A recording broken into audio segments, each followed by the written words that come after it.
Electronics की दुनिया का सबसे बड़ा शोरूम जहां आपको मिलेंगे सभी ब्रांडेड कंपनी की पूरी रेंज। हमारे यहां LG, Whirlpool, Lloyd, O General, डॉल्किन, Voltas, Blue Star, laptop, Dell, HP, Asus, Lenovo के अलावा आईफोन का टैब, डेस्कटॉप 0% के ब्याज पर उपलब्ध है। तो फिर देर क्यों, चले आइए जिमी सेल्स में। हमारा पता है हेड पोस्ट ऑफिस, सीवान। संपर्क करें 9916972646। सिवान का एकमात्र HUID hallmark showroom Payal jewellers, the symbol of trust. Wedding jewellery collection मात्र 1,49,000 से शुरू। शादी की शॉपिंग करें पायल ज्वेलर्स में, क्योंकि हम ग्राहक नहीं रिश्ते बनाते हैं। हमारे यहाँ सोने, चांदी एवं डायमंड के सभी रेंज उपलब्ध हैं।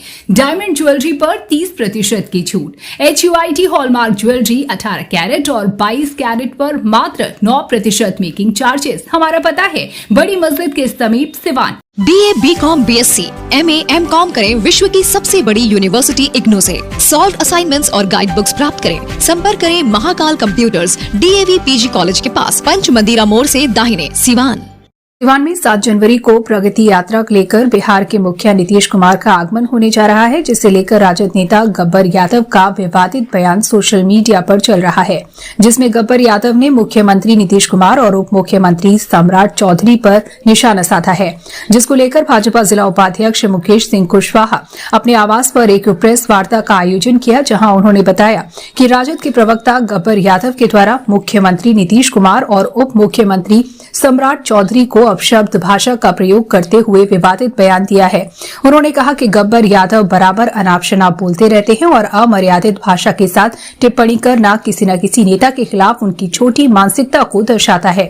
वहीं भाजपा नेता मुकेश सिंह कुशवाहा ने कहा कि कल जिस तरह से उन्होंने एनडीए के नेताओं को लेकर अमर्यादित बयानबाजी की है, ये बर्दाश्त से बाहर है और पानी सिर से ऊपर चला गया है।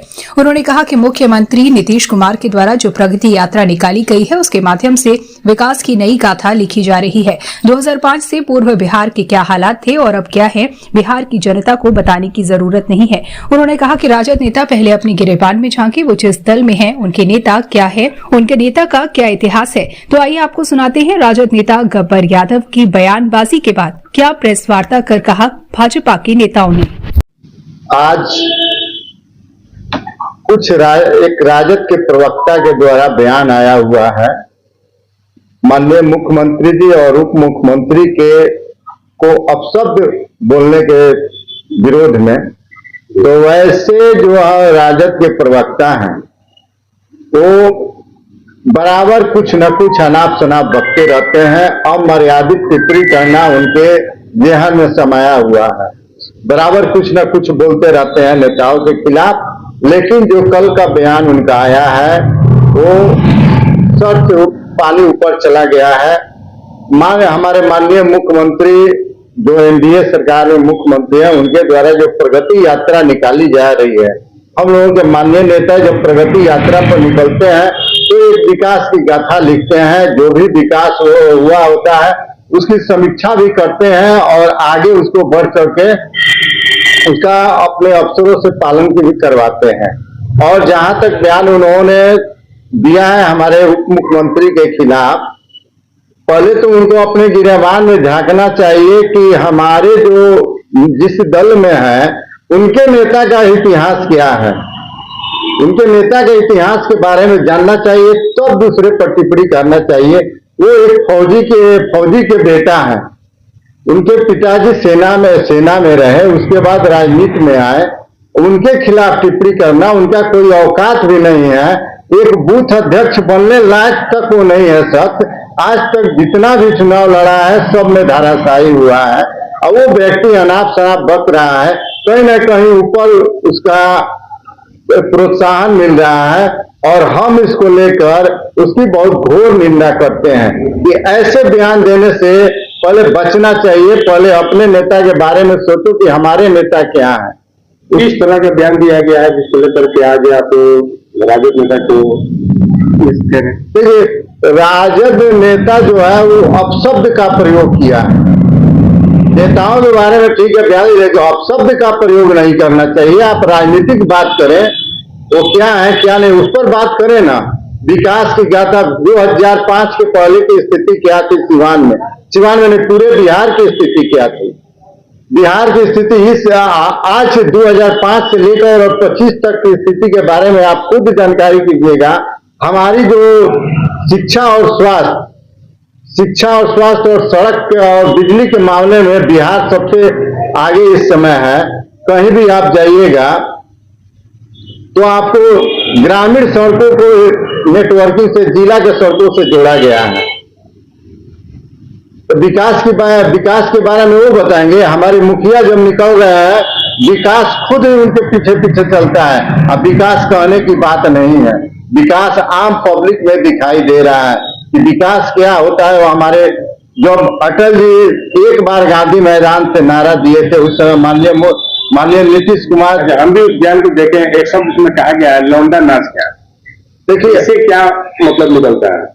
उसका बचपना कहिए या विदुषी भाव कहिए, वैसा घटिया सोच सबके पास, घटिया सोच शुरू से रहा है। वो जोकर है, जोकर की तरह बात करते रहता है बराबर। कहीं ना कहीं कुछ बयान देना हाईलाइट होने का तरीका है। यानी कि कहीं ना कहीं टीआरपी को लेकर के सब बयानबाजी हो रही। उसका वही काम है, कभी इधर रहेगा कभी उधर रहेगा। ये कल मुख्यमंत्री का कार्यक्रम में इसको लेकर क्या कुछ कहना चाहेंगे?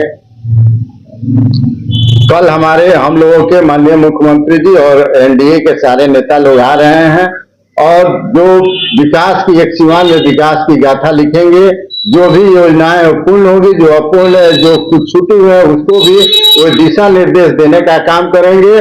और हमारे जो नेता आ रहे हैं उनका डॉक्टर राजेंद्र बाबू की भूमि पर उनका हार्दिक अभिनंदन और स्वागत है। देखिए, उनका आदत है कि किसी न किसी नेता के ऊपर बोलना है।